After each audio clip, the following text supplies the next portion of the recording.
Tahukah anda, pada tahun 1970-an, RM10 boleh membeli begitu banyak barang sehingga ramai orang hari ini mungkin sukar mempercayainya.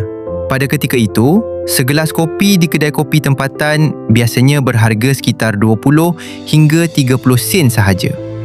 Jika anda mahu menikmati semangkuk mi atau hidangan ringkas di kedai makan, harganya selalunya masih di bawah RM1. Harga beras juga jauh lebih rendah berbanding hari ini, dengan sesetengah jenis dijual sekitar beberapa puluh sen hingga sedikit melebihi RM1 bagi setiap kilogram. Petrol pula sangat murah. Dengan beberapa ringgit sahaja, tangki motosikal boleh diisi hampir penuh. Malah, tiket wayang pada zaman itu biasanya hanya berharga sekitar RM1 hingga RM2 bergantung kepada lokasi. Namun, gaji masyarakat ketika itu juga jauh lebih rendah. Ramai pekerja memperoleh pendapatan sekitar beberapa ratus ringgit sebulan.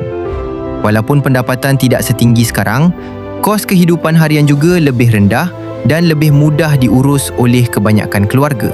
Sebab itulah ramai generasi lama sering berkata bahawa zaman dahulu hidup lebih sederhana dan tidak terlalu membebankan. Melihat kembali harga barang pada tahun 1970-an membuatkan kita sedar betapa besarnya perubahan ekonomi yang telah berlaku dalam tempoh lebih 50 tahun.